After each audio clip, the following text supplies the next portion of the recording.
Jemaat Tuhan sekalian, Salam.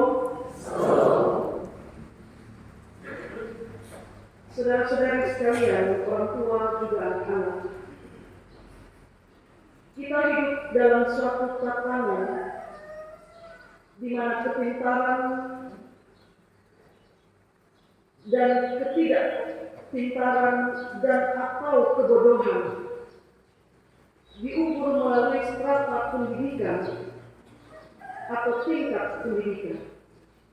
Katanya, semakin tinggi strata atau tingkat pendidikan seseorang itu semakin pintar, dan semakin rendah strata pendidikannya seseorang dipastikan bodoh.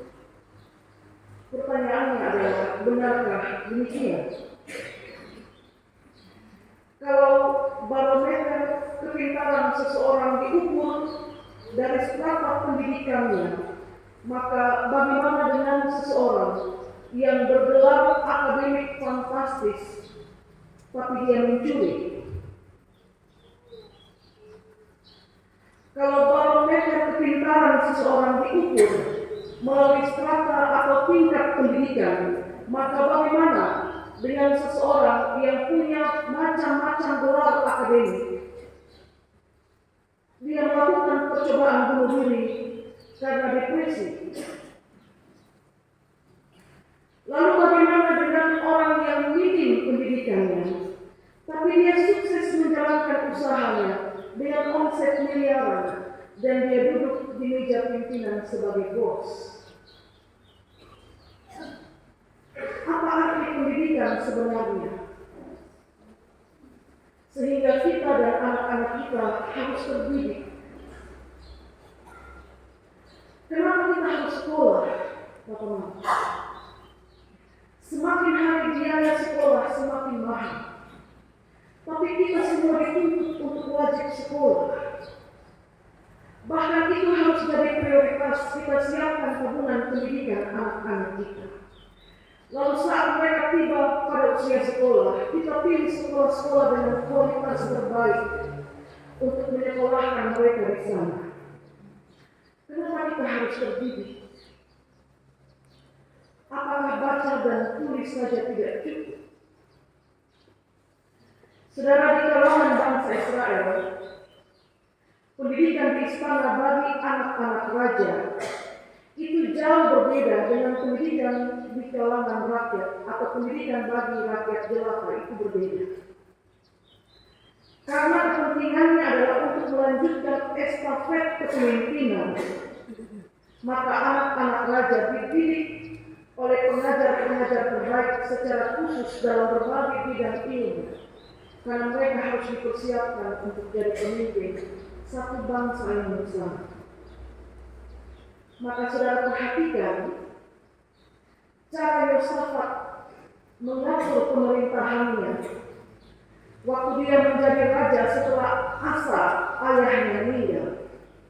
Kita lihat bagaimana dia atur pemerintahan.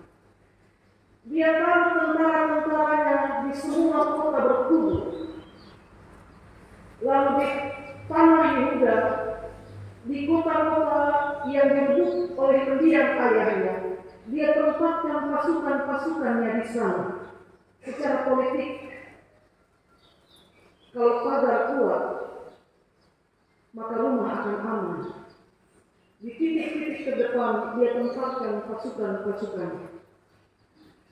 Lalu di bidang keagamaan atau spiritual, dia menjauhkan segala bukti pengorbanan dan tiang-tiang berhala dia runtuhkan. Dia tidak mencari Baal atau menyembah kepada patung untuk minta petunjuk, tapi bacaan kita bilang dia meminta petunjuk semata-mata hanya kepada Tuhan. Dan lebih lanjut, saudara perhatikan bacaan kita dalam masa kepemimpinan Yosafat. Bidang politik, bidang keamanan, bidang keagamaan itu maju. Tapi fondasi negara bisa runtuh kalau rakyat tidak berpendidikan. Maka apa yang dia buat? Dia kirim pembesar besar kerajaan, orang-orang Lewi pergi ke setiap titik kota dan ajar rakyat. Semua bidang boleh kuat, Bapak Ibu, bahkan boleh sangat kuat. Tapi kalau rakyat yang adalah tiang penyangga negara itu bodoh, maka bagaimana negara bisa tertopang dengan kuat? Dia sudah oke tempatkan tentara-tentara di barisan terdepan. Dia menjauhkan penyembahan berhala. Tapi kalau rakyatnya bodoh, bagaimana negara bisa kuat? Maka sekarang kalau kita bertanya, pendidikan itu pentingnya apa? Lihatlah pada Yosafat yang terdidik, yang dia atur pemerintahannya sebagai orang terdidik, dan itu berbeda, Bapak Ibu. Pendidikan terlepas dari strata atau tingkatan. Pada dasarnya pendidikan itu kita terima ilmu, dan suka tidak suka ilmu itu akan menjadi pembeda. Ya, suka tidak suka ilmu itu akan menjadi pembeda. Dan karena itu, kalau seseorang sudah memiliki ilmu yang dia dapat melalui pendidikan, harusnya dia menjadi berbeda. Harusnya. Dalam konteks ini kita pakai istilah Paulus, manusia lama dan manusia baru. Sama seperti orang yang berpendidikan dan orang yang kurang atau bahkan tidak berpendidikan itu punya perbedaan. Maka manusia lama dan manusia baru juga punya perbedaan.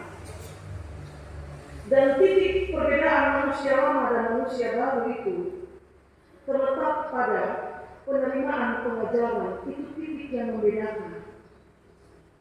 Seseorang yang sudah terima pengajaran, dalam hal ini pengajaran tentang Kristus, dia harus menanggalkan manusia lama. Baru setelah itu dia bisa pakai manusia baru. Saudara tahu siapa itu manusia lama? Manusia lama saat engkau tidak mengenal Allah, saat pikiranmu adalah pikiran yang sia-sia, saat engkau mempunyai pengertian yang gelap, saat hidupmu jauh dari persekutuan dengan Allah, saat engkau menjadi bodoh, hatimu degil, perasaanmu tumpul, hidupmu penuh dengan hawa nafsu, kau kerjakan segala sesuatu dalam kecemaran dan keserakahan. Itu manusia lama. Dan titik balik menjadi manusia baru itu terletak pada pembelajaran mengenal Kristus. Titik di mana kita belajar mengenal Kristus itu dimulai dengan mendengar. Lalu kemudian setelah mendengar, kita menerima. Di titik itu metamorfosa kehidupan terjadi. Manusia lama ditinggalkan dan yang muncul adalah manusia baru. Bagaimana kalau ular ganti kulit? Jadi kulit lama harus terkelupas dulu, baru kemudian muncul kulit yang baru, yang indah. Maka sekali lagi pada titik ini pendidikan itu penting. Saya pernah ada dalam kondisi pelayanan dalam satu masyarakat di mana kalau dia sudah bisa baca tulis maka kau berhenti sudah, karena bagaimana mengurus adat. Karena adat di negeri seberang itu kuat dan betapa besar dan mahalnya. Lebih baik dia pilih bayar adat daripada uang dia habiskan untuk kasih sekolah anak. Daripada satu titik kalau dia sudah dinyatakan secara agama dia sudah layak untuk ini, ya saya tidak sebut, itu dianggap dia sudah bisa baca tulis. Maka beberapa orang tua bilang stop, karena dia yang adat itu bersalah. Bapak Ibu saudara-saudara, pendidikan untuk asah keterampilan dan asah kecerdasan otak, juga pendidikan untuk kecerdasan spiritual, supaya semakin hari kecerdasan spiritual kita semakin hari semakin dalam, itu penting. dan semua itu saling berkait. Yosafat dia boleh taruh pasukannya pada kota-kota berkubu, pada kota-kota hasil rebutan ayahnya. Tapi kalau secara spiritual dia menjauh dari Tuhan, maka semua kehebatan itu akan runtuh. Bapak Mama ingat kata pemazmur dalam Mazmur 127, kalau bukan Tuhan yang mengawal kota, maka sia-sia pengawal berjaga-jaga, sia-sia. Kalau bukan Tuhan yang menjaga kekuatanmu, sia-sia engkau dengan pemikiran menjaga dirimu sendiri. Maka sekali lagi, kalau pendidikan itu bukan hanya soal strata atau tingkatan, melainkan soal ilmu, maka seorang profesor, kalau dia melakukan percobaan bunuh diri, strata pendidikannya perlu untuk dipertanyakan. Yosafat mengatur pemerintahannya pakai ilmu yang dia dapat melalui pengajaran sebagai anak raja, sudah dipersiapkan. Dan kita berganti dari manusia lama menjadi manusia baru, itu juga karena ilmu yang kita dapat dari pengajaran mengenal Kristus. Terus semakin hari semakin dalam.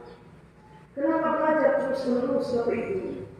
Contoh paling sederhana, saat engkau menjadi khawatir karena sesuatu tidak berjalan seperti yang engkau mau, engkau menjadi khawatir berlebihan. Sebenarnya pengenalan tentang Kristus belum sempurna. Karena kalau kita mengenal Kristus secara baik, Dia sudah bilang jangan engkau khawatir akan hidupmu. Maka kirim anak-anakmu ke sekolah, Bapak Ibu. Kirim mereka ke sekolah untuk belajar. Bekerja keraslah untuk menyekolahkan mereka. Pada hari Minggu, kirim anak-anakmu ke sekolah-sekolah Minggu. Kirim anak-anakmu yang remaja ke ibadah-ibadah remaja. Kami rapat rutin MJH setiap bulan. Peserta ibadah remaja itu kadang 3 orang, kadang 4 orang. Padahal remaja Getsemani Paus Timur itu banyak sekali. Kirim anak-anakmu yang berusia 16 sampai 17 tahun ke kelas-kelas katekisasi. Kita pengumuman katekisasi sudah 1 bulan lebih. Yang daftar hanya 7 orang. Dan itu menyakitkan kalau menjelang penghabisan baru Anda datang menjelang ini 1 anak. Tidak, maaf. Kami tidak melayani orang di batas-batas terakhir. Kirim anak-anak mudamu ke ibadah-ibadah pemuda. Di sana mereka bukan hanya berkumpul Bapak Ibu, tapi di sana mereka belajar. Mereka akan dididik dengan firman Tuhan. Pertama-tama melalui pendengaran. Lalu dalam kekuatan roh mereka akan belajar untuk menerima. Sebab firman bilang, iman itu timbul pertama-tama dari apa Bapak Ibu? Dari pendengaran. Iman timbul pertama-tama itu dari pendengaran. Kalau kualitas sumber daya manusia ditingkatkan melalui pendidikan, maka ingat, anak-anak kita harus menjadi pribadi yang terdidik secara mental dan spiritual, juga pengetahuan. Karena masa depan bangsa dan gereja ada pada mereka. Negara diatur oleh orang-orang terdidik. Rumah tangga juga harusnya diatur oleh orang-orang terdidik. Manusia baru tidak dapat dikenakan kalau yang lama itu tidak ditanggalkan. Bapak Ibu, saudara-saudari yang terkasih, kita dengar dalam awal panggilan beribadah, prosentase pendidikan keluarga demi. Betapa sedikit prosentase itu. Maka kirim anak-anak kita pergi belajar. Jangan biarkan mereka putus sekolah hanya karena ada atau mungkin juga karena maaf utang. Kirim mereka ke sekolah. Bekerja keraslah supaya mereka bisa belajar. Lalu secara spiritual, kirim anak-anak datang sekolah ini. Datang ibadah remaja. datang katekisasi, datang ibadah pemuda, kirim mereka waktu itu. Persekutuan kita kuat kalau sumber daya manusia juga kuat. Tuhan berkati kita dengan firman. Amin.